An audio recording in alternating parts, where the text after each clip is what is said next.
بسم الله الرحمن الرحيم. الحمد لله رب العالمين، والصلاة والسلام على أشرف الأنبياء والمرسلين نبينا محمد وعلى آله وصحبه أجمعين. خۆشەویستانم، یەکێک لەو فەلسفە و هیزر و بیرروبۆچوونانی کە ئێستا لە وڵاتانی ڕۆژئاوادا بەرپا دەکرێت و حکمی خەڵکی ئەوروپی پێدەکرێت و ئەسفەن هێنراوەتە ناو وڵاتانی ڕۆژهەڵاتەوە بریتیە لە فەلسفەی براگماتی و سیاسی ئەوروپیەکان ئێستا فەلسفەی براگماتی تەنانەت نەک لە هزریانایە لە سیاست و لە تەواوی بابەتەکانی تردا ئەم فەلسفەیە بەرپا دەکرێت. پێشەوەی باسێکی فەلسفەی براگماتی کەین بە پێویستی دەزانم ئەو چەرخانە باسکەین کە لە وڵاتانی ئەوروپایە لە وڵاتانی ڕۆژئاوایە دروست بۆ تا ئەوەی وای لێبێ ئەم هەموو مەذاهیبە مادی و هزری وەضعیانە کە ئێستا لە وڵاتانی ڕۆژئاوادا بەرپا بووە و هەروەها وڵاتانی ڕۆژهەڵاتیش شوێنی دەکەوێت.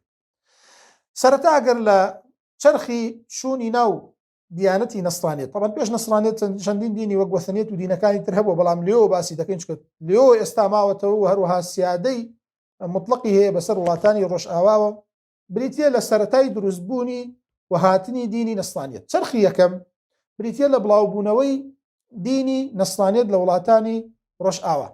دیارە هەر لە سەرەتای هاتنی دینی نەسرانیەت لەسەر دەستی شاول ئۆپۆلس کە بۆلس ڕەسوول کە بە سەقەتی خۆی و تەلامیذەکانی ئەم دینیان هێناوەتە ناو وڵاتانی ئەوروپا، هەر لە سەرەتای هاتنی دینی نەسرانیەت بە وڵاتی ئەوروپی بە سەقەتی ئەم دینیان وەرگرتووە بە شێوازێکی زۆر شێوا و بە چەند شێوازێکی جیاجیا ئەم دینیان وەرگرتووە. بەڵام ئەم دینە کاتێک هاتوۆتە ناو وڵاتانی ئەوروپا سەرەتا بە شێوازێکی تاکتاک تا ئەوەی زۆر بووە و لە ساڵی 301 میلادی لە وڵاتی ئەرمینیا، دیارە ئەرمینیا کە هەندێک خەڵک بە شەرقی حساب دەکا بەڵام لە ڕاستی وڵاتێکی ئەوروپیە، لە ساڵی 301 یەکەم وڵاتی مەسیحی کە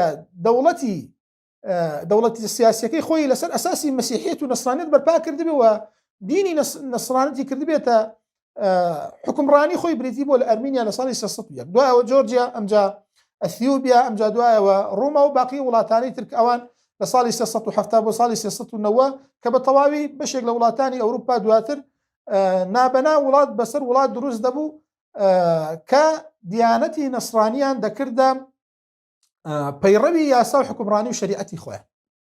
بەڵام بەهۆی زۆر شێواوی ئەم دینە و بەهۆی زوڵم و ستەمی کەنیسە، دیارە کەنیسە و دین بۆ هاتبوو کە خەڵکی لە کۆیلایەتی ڕزگارکا، بەڵام ئەم دینە خۆی کەنیسە هەبوو 3000 کۆیلەی هەبوو، چەندین ئەرز بە مەلاین ئەرزیان داگیر کردبوو. ئەسڵەن وایان کردبوو لە خەڵک دوو طەبەقە بێت، طەبەقەیەک بریتی بە لە ریجالی دین کە ئەوان هەم حکمڕانیان دەکرد، هەم دینی ژیان بەدەستەوە بوو، هەم اقتصادی ژیان بەدەستەوە بوو، تەواو چووبوو ناو قوڕقڕاگەی خەڵکیەوە. طەبەقەیەکی تر خەڵکە داماوە بەستە زمانە فەقیرەکە بوو کە هەم تاوانبار بوو، هەم دەبووە بەهاتە خزمەتی ئەوان هەم بۆ دین هەم بۆ دنیا. ئەم زوڵم و ستەمە وای کرد لە عالەمی ئەوروپا کە خۆیان پێ نەگیرێ و چەرخێکی تر بێننە پێشەوە بە ناوی چەرخی چاکسازی.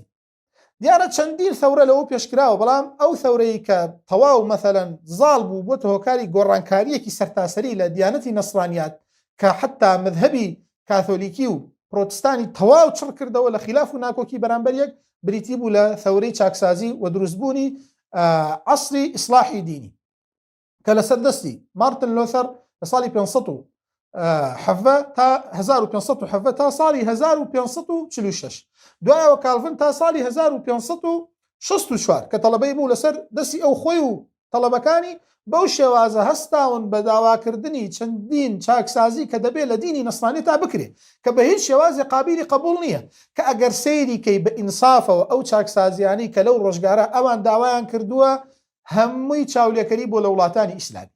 بە نمونە مارتن لۆثەر ئەوان داوایان دەکرد کە باشە بۆچی دەبێت ئینجیل نەدرێتە دەست خەڵکی عامی، بۆ نابێ بخوێنرێتەوە، بۆ دەبێت لە کەنیسا بێ، بۆ تەرجەمە ناکرێت بۆ زمانەکانی تر. پاشان تیمثال و بت و سەنەم چیەکە لە ناو کەنیسەیە، پاشان مۆسیقا و دەف و تەپڵ و زوڕنا و ئەمانە چی دەکات لە ناو کەنیسە، پاشان کەنیسە کۆیلەی بۆ چییە، پاشان بۆچی خەڵک دەبێت بکاتەوە زمانی ئیقتای خەڵک بکاتەوە کۆیلەی خۆی. ئەم چاکسازیانی کە ئەوان داوایان کردبوو هەر هەمووی ئەو زمانە لە ئیسپانیا و لە وڵاتانی تری عالەمی ئیسلامی هەبووە کە هەر هەمووی غێری چاولاکێریەکی مطلق هیچ شتێکی تر نەبوو لە وڵاتانی ئیسلامی. بەڵام لە ڕاستیە ثەورەیەکی جوان و چەرخێکی لە ڕاستیە چاکسازیەکی زۆر دروست و تەواویان کرد لەو زمانەدا. لە دوای ئەوان بەڵام بەهۆی ئەوەی کە ئەمان ناکۆکیەکی زۆر دروست بوو لە سەردەستیان، خلاف و کوشتنکاریەکی زۆر دروست بوو، قەتڵ و عامێکی زۆر گەورە دروست بوو لە بینی کەنیسە و خەڵکە، لە ناو کەنیسە لە بینیەکە و جاڕوتەکان لە بینیەکە. ئەمجا ئەم ڕەوتانە لەگەڵ تەواوی دینەکانی تر لە دەرەوە وای لێ هاو خەڵکانێک پیابن بڵێ ئەمە ناکرێ، ئەم خلافانە بە ئێمە لە ڕاستیە یەکلا ناکرێتەوە، هەموو ناکۆکی هەرێکی و بەڵگە دەهێنێتەوە بە دینی خۆی، بە بەڵگەی دینی خۆی قسە دەکا. ئەی ئێمە لەم بەینا شوێن کامیان کەوین؟ بۆیە ئەو خەڵکە وەکو قەتعی لە هاتبوو تا ئەوەی کە چرخێکی تر بێتە پێشەوە بە ناوی چرخی پڕشنگدان، واتە چرخی حکومکردنی لۆژیک و عەقڵ. بۆچی ئەم چرخەوای پێ دەکرێت؟ چکە دەیانوت ئێمە هەر شتێک، هەر ناکۆکیەک ئەگەر یەکلا نەکراوە عەرزی دەکەینە سەر عەقڵ، ئەگەر لەگەڵ عەقڵا گونجا، لەگەڵ لۆژیکا گونجا، ئەوە لە ڕاستیە ئێمە قبوڵمانە، ئەگەر نەگونجا و ئێمە قبوڵی ناکەین و لە ڕاستیە جێی نابێتەوە لە هزری هیچ کامێکمانە.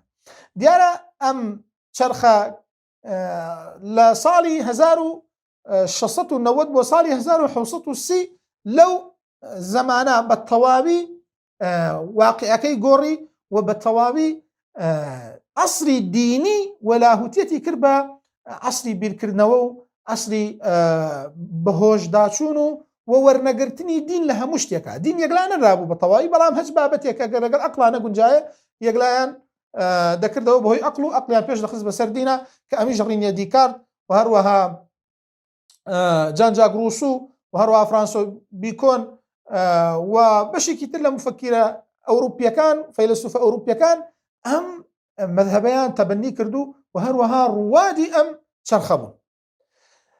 دوای ئەوە خەڵکانێک پەیدا بوون تیان لە ڕاستیە عەقڵ لە ڕاستیە پڕە هەر لە لاهوتێت و میتافیزیقی و هەر بە هیچ شێوازێک لۆژیک خاڵی نییە لە غەیبیات، یعنی ئەمیش هەر دیسان قابلی قبول نییە و پاشان بیرکردنەوە و گەشتن بە یەقین سوودی هەیە گەر سوود و قازانج بە تۆ نەگەیەنێ. بۆیە هەستان بە بەرپاکردنی چرخێکی تر کە ئەو چرخی ئێستا بە تەواوی لە وڵاتانی ئەوروپا ماوەتەوە کە بریتە لە چرخی بەرژەوەندی، چرخی طبیعەت و سروشت، چرخی پێشخستنی سوود و قازانج و مەسلحەت بەسەر عەقڵ و بەسەر دین و بەسەر هەموو شتێکە. پێی دەوترێت چرخی مادی. ئەم چرخە مادیە چەندین ڕەوت و مەذاهیبی لێ بوو. یەکێ لەو مەذاهیبانی کە ئێستا ئێمە باسی دەکەین، دیارە ڕوات یەکێک لەو چرخانە بریتە لە جۆن لۆک کە ئەو زۆر سەرخەری عەسری پێشخستنی سروشت بووە، بەڵام چەند مەذاهیبێکی لێ کەوتەوە. تەمەن لە پێش ئەویشەوە هەبوو، بەڵام ئەو مەذاهیبانی کە ئێستا ئێمە لێرە باسی دەکەین یەکێکیانە کە بریتە لە ڕەوتی براگماتی یان فەلسفەی براگماتی. فەلسفەی براگماتی کە چارلز بێرس لە ساڵی 1970 تێکەڵی ناو ئەم فەلسفەی کرد، ئەم براگماتی تێکەڵی ناو ئەم فەلسفەی کرد. ئەم فەلسفە هەبوو، بەڵام ئەم تێکەڵکردنەوە و بڵاوبوونەوەی و گەورەکردنی ئەم پیاوە کردی و دوا بە دوای ئەو بەرپاکردنی لە وڵاتانی ئەمریکا و دوایی بڵاوبوونەوەی بە تەواوی عالەمی ئەوروپایە لەسەر دەستی ویلیام جونس و دوایی جیمس و دوایی تەڵەبەکانی و بەشێکی تر لە مفەکرە ئەوروپیەکان بەم شێوازە مەذهبی براگماتی بڵاو بوویەوە لە وڵاتانی ئەوروپایە. براگماتی دیارە کەلیمەیەکی یۆنانیە بە معنای کاری بە سوود دێ، شتێک کە سوود و قازانجی هەبێ، شتی سوودی، یعنی بە کورت و مختصری هەرچەند ڕەنگە هەندێک لە باحیثەکان موافق نەبن، بەڵام باشترین تەرجەمە کە بۆ براگماتی بکرێ ئەوەیە کە بوترێ مەسلحەتچی. براگماتیەکان واتە مەسلحەتچیەکان. ئەم فەلسفەیە فەلسفەتون سیاسیەتون، فەلسفەتون سیاسیەتون مادیەتون اجتماعیەتون، فەلسفەیەکی سیاسیە مادیە، وأم فلسفة يقيس القضية بنتائجها المختلفة. أم فلسفة بيوايك هموشتك يعني كاتك ديوشتك هلصان يعني سيري شي دكا سيري نتائجكيك أجر هاتو آمانجكي سود بخشبو قازانجي هبو أول راسيا راستو دروست، أجر قازانجي نبو أو راستو دروزني. يعني بكرتو مختصري دلي هر شتێک تۆ بگەیەنێتە سوود و قازانج ئەوە ڕاستیە، ئەوە حەقیقەتە، ئەوە دینە، ئەوە هزری تەواوە، با لە دڵە ڕاوکێشا بژیت. بەڵام ئەگەر لە دڵە ڕاوکێشا نەبووی، دڵت عەزم و جزمی تەواوی هەبوو، بەڵام مادەم سوودی پێ نەگەیاندووی ئەوە لە ڕاستیە پێی ناوترێ ڕاستی و پێی ناوترێ شتێکی تەواو و هزرێکی دروست نییە، مادەم قازانج بە تۆ ناگەیەنی. کەواتە ئیشی ئەم فەلسفە ئەوەیە کە ئینسان بگەیەنێتە چی؟ الغایەت تبەرر الوەسیلە، ئینسان بگەیەنێتە غایەت و مەبەست و بگەێنێتە مادیەکی بەحت. لەکوێ مەسلحەت بوو ئەوە لە ڕاستیە دین و ڕاستی و دروستی. ئەگەر مەسلحەت نەبوو، ئەگەر قازانج نەبوو، لە ڕاستیە پێی ناوترێ دین. بۆیە ویلیام جیمس دەڵێ هیچ شتێک لای ئێمە بەناوی مەبدەئەوە بەناوی ڕاستیەوە بەناوی عەزم و جەزمە وجودی نییە. کەس نابێت ڕۆژە لە ڕۆژان بیر کاتەوە لەوەی کە گەشتۆتە شتێک ئیتر ناگۆڕێنا، هەموو شتێک قابلی گۆڕانە. هەر شتێ سوود و قازانجی بوو ئەوە ڕاستیە، ئەوە حەقیقەتە، ئەوە دەبێت بکرێ بە پەیڕەوی ژیان. یعنی بە کورتی خۆشەویستانم ئەم فەلسفەیە دەڵێت چی؟ ئەم فەلسفەیە دیارە بە نەزواناڵێ بەڵام ئەمە مەفهومەکەیەتی. دەڵێ مەسەلەن ئێستا لە چک حجاب ئەگەر لە وڵاتێکی ئیسلامی و لە مجتەمەعێکا وی تۆ سوودی پێگەیاندی ئەوە لە ڕاستیە حەقە، دروستە، ئیشێکی چاکە، مادەم قازانجی هەیە، مادەم خەڵک بە حیشمەتت دەزانێت. بەڵام هەر ئەو لە چک و حیجاب ئەگەر لە وڵاتێکا بوو زەریری پێگەیاندی ئەوە لە ڕاستیە درۆیە و بەتاڵە و هیچ قیمەتێکی نییە. دینی ئیسلام ئەو دینەی کە حەمزەی مامی پێغەمبەری خواهی بوو عەلەیهی سەڵات وەسەلام لەگەڵ ئەو دینەی کە تابعیە بەرپایان کرد یەک شتە، بەڵام دەڵێ بۆ حەمزە ڕاستی نەبوو، دروستی نەبوو، قیمەتی نەبوو، لەبەرەوەی ئەو هیچ سوودێکی پێ نەگەیاند و ئەسڵ لە سەریشی کوژرا. بەڵام بۆ تابعیەکان سوودی پێگەیاندن، چکە بوونە هۆکاری ڕزگارکردن و کردنەوەی دنیا لێیە. بە هەمان شێوەش دەڵێ هەر کاتێک دوو هزر بە گشت یەکدا چوون، دوو دین بە گشت یەکدا چوون، جا ئیلحاد بوو لەگەڵ ئیمانە یان ئیمان بوو لەگەڵ بەشێکی تر لە دیانەکانی ترا، یان ئیلحاد بێ لەگەڵ فەلسفە مادیەکانە، هەر شتێک هەر هزرێک کاتێکە بە گشت یەکدا چوو سیر دەکەی بزانە کامیان سوود و قازانجیە. ئەوەی سوود و قازانجی بوو ئەوە ڕاستە، ئەوە حەقیقەتە، ئەوە دروستە، دەبێت تەبەنی ئەوەکەی. کە ئەسفەن ئەم هزرە ئێستا هاتۆتە ناو وڵاتانی خۆمان و ناو وڵاتانی ڕۆژهەڵاتەوە بەتایبەتی کوردستانی خۆمان. یعنی ئەسفەن زۆر جار وای لێ کراوە هەر شتێکە سوود و قازانجی نەبێ خەڵکی قیمەتی نازانێت. دەڵی کاکەوە مامتە ڕێزی لێ بگرێت، دەڵێت سوودێکی بۆ من بوو، ئەوە فڵانە کەسە مامۆساتت دەڵێت سوودێکی بۆ من بوو. حتا بابەتە دینیەکان یعنی وای لێ کراوە بەشە لە بانخوازان ئەسفەن کەونە ناومە بۆی مجتەمەعەوە. یعنی کاتێک نوێژت لێ وەردەگرێت دەڵێ شتێکی چاکە کە بڵێ ڕیازەیە، باسی ڕۆژی بۆ دەکات دەبێت پێی بڵێ ڕۆژوو بۆ سیحەت باشە، ئەو جاوەری دەگرێت. خۆ ڕاستە ڕۆژوو بۆ سیحەت باشە، نوێژ ئەم شتانەی تێدایە، بەڵام ئەمە مەقسەدی سەرەکی نییە لەم عیبادەتانە. بەڵام خەڵکی وای لێ هاتووە ئەگەر سوود و مەسلحەت و قازانجێکی ڕەوانە بینێتیان لە ڕاستیە قبوڵی نییە. بۆیە وای لێ هاتووە هەموو بابەتەکانی دین کاتێکە بۆی واسەکەی ئەگەر براگماتی تێنەکەی وەرناگیرێ، ئەگەر پێی نەڵی ئەم ڕەوتە، ئەم هزرە، ئەم بابەتە دینیە، ئەم ئاواپۆشیە، ئەم مەسائلی نوێژە، ئەم ڕۆژووە، ئەم سیاسەتە شەرعی، ئەم حکومڕانی ئیسلامی، هەر هەمووی ئەگەر براگماتی بۆ باز نەکەی وەری ناگری. کاتێکە ئەمە خەڵکی وانە بوو کۆن. پاشان ئێستا خۆشەویستانم زۆرێک لەو هەڵگەڕانەوە لە هزرا کە لە ڕاستیە ممکن نییە بە شێوازی ئینسان لە حیزبێک بێتە ناو حیزبێکی ترەوە لە ڕەوتێک بچێتە ناو ڕێتێکی ترەوە لە ماوەی کەمتر لە 5 ساڵا بەبێ براگماتی دەبینی بەو زوودیە خەڵکی دەگۆڕێ. ڕاستیە هەر هەمووی تێکەڵبوونی براگماتیە لە هزریە، هینا کەسێ خاوەنی مەبدە بێ ناتوانێت بگۆڕێ. دەتوانێت هەموو تەمەنی جارێ دوو جار بگۆڕێ، بەڵام لە ساڵێکا چەند جار لە 5 ساڵا 2-3 جار بە 180 پلە بگۆڕێ، ئەمە لە ڕاستیە هۆکاری زاڵبوونی هزری براگماتیە بەسەر مێشکە. فەلسفەی براگماتی ئێستا کە هاتوۆتە ناو وڵاتانی ئیسلامیەوە لە زۆر بابەتی حتا دینیژە ئێمە وامان لێ هاتوو ئەگەر تەبەنی فەلسفەی براگماتی نەکەین خەڵکی گوێ لێ نەگرێت.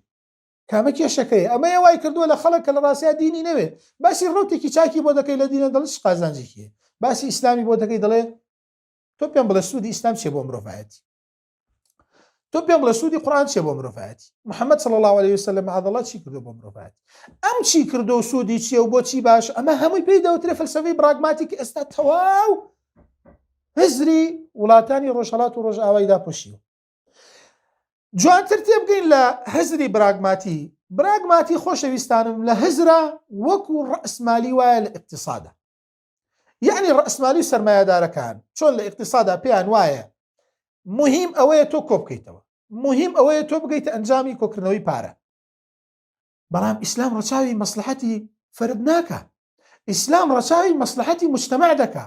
یەکەم جار دەبێ مجتەمع سەلامەت بێ، لە ژێر مجتەمعا دەبێ فرد سەلامەت بێ. بەس براگماتی و ڕەئسمالی وانییە دەڵێ فرد بۆی هەیە حڕیەتی مطلقی هەیە هەموو ئیشێک بکات. پاشان ئیسلام سەردەکەی زەکاتی هێناوە کە لە دەوڵەمەندە سەرێ و دەدرێ بە فەقیر، بەڵام ڕەئسمالی و سەرمایەدارەکان زەریبەیان هێناوە. ئەسڵەن زۆر جار نەک ئەوە هیچ لە فەقیر و دەوڵەمەندە سەندێ، بەڵام قازانجەکەی بۆ دەوڵەمەند دەچێتەوە.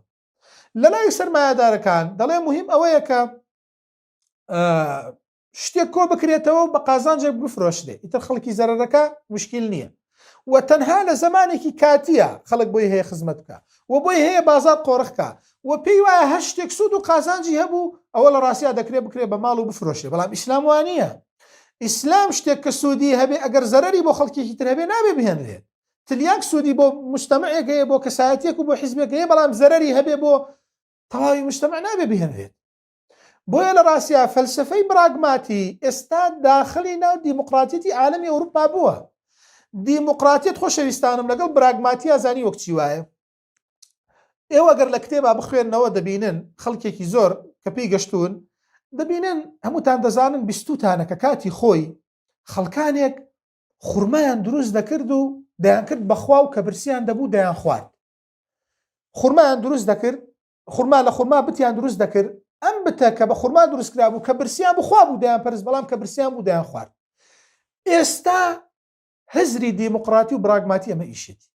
چۆن دیموقراتیت کراوە بەخوا کراوە بە سەنەمێک دەپەرسترێ کراوە بەو بتەی کە کاتی خۆی لە خورما دروست دەکرا لە هەر شوێنێکا قازانجیان بوو باسی دیموکراتیەکەن کە قازانجیان نەبوو حەپەلوشی دەکەن و دەیخۆن عالەمی ئەوروپا لە هەموو شوێنێکا کە مەسلحەتی بێ باسی دیموقراتی دەکا بەڵام کە هاتە سەر قووەی ئەسکەری و لە شوێنێکا زانی بە دیموقراتی ناچێ بڕێەوە کەسێک گەر باڵبڕژاردنیش گەشتی بێتەوە ئاستا دەزانێت زەرەری بۆ کیانی خۆی هەیە ئەو خوای خۆی حەپەلوش دەکە دەیخوات ئەمەیە پێی دەوترێ فەلسفەی براگماتی تەنها ئیش لەسەر ئەوە دەکاکە لەکوێ مەسلحەت بوو هەوڵنی بڕۆی بەرەو پێشەوە ئیتر با مەلاین خەڵک زەرەر بکە کوڕ ئەو کڕێ بۆ خۆی کۆکاتەوە و بازار قۆڕخکە هەزری خەڵک قۆڕخکە قازانج و سود بگەێنێ بە گیرفانی خۆی ئەمما چه زەرەرێکی لەیەکەوێتەوە لە مجتەمەعەوە مشکلە نیە مشکل ئەوەیە کە تۆ نەتوانی بگەی بە ئامانجی خۆت بۆیە ئەوان پێیان وایە ئەلغایەت و تبەرر الوەسیلە لە هەر شوێنێکە قازانجێک بوو ئەوە لە ڕاستیە حەقیقەت و دروست و دینە ئەگەر قازانج نەبوو با تۆ یەقینیش دەبێ بەمە کە ڕاستە بەڵام مادەم سود و قازانجی پێنەگەیاندووی ئەوە لە ڕاستی ئەمە پێی ناوتری حەقیقەت و پێی ناوتری درستی کە ئەمە وای کردو ئەسفەن ئێستا زۆرێک لە خەڵکی خۆمان لە مسلمانانی خۆمان بکەونە ناو دینەکەیان بکەونە ناو گومان لە دینەکەیان کاتە بیرە کاتەوە دەڵێ سود چییە وا دەزانێ تەنها لەم 50 ساڵەیە ئەم کە هەندێک سوودی نەبینیوە ئەم نایبینی ناهەیەتی ئەینا ئەو پێشکەوتنی وڵاتانی ئەوروپا و باقی وڵاتانی تر زۆرێک لەسەر ئەساسی ئەم چاولێکەریە بۆ کە کاتی خۆی لە وڵاتانی ئیسلامی کردویانە ئەم چرخانەکە دروست بۆ بەهۆی ثەورەی چاکسازی مارتن لۆتەر و کاڵڤن کراوە کە چاولێکەری بۆ لە دەوڵەتی ئیسلامی بەڵام ئێستا لە ماوەی 50 ساڵە کە خۆی تازە هاتوۆتە دەرەوە بێنەوەی سێرێکی مێژووکە کە دەبینێ دڵی دینی ئیسلامی قازانجی نییە بۆ من گومانی لێ هەیە هەر بابەتێکی دینی کە ئەگەر براگماتی تێ نەبێ وەری ناگرێت کە ئەمە لە ڕاستیە پێویستە ئاگاداری ئەم هەز دەبین و پێویستە تێکەڵی عەقیدە و بیرڕای خۆمانی نەکەین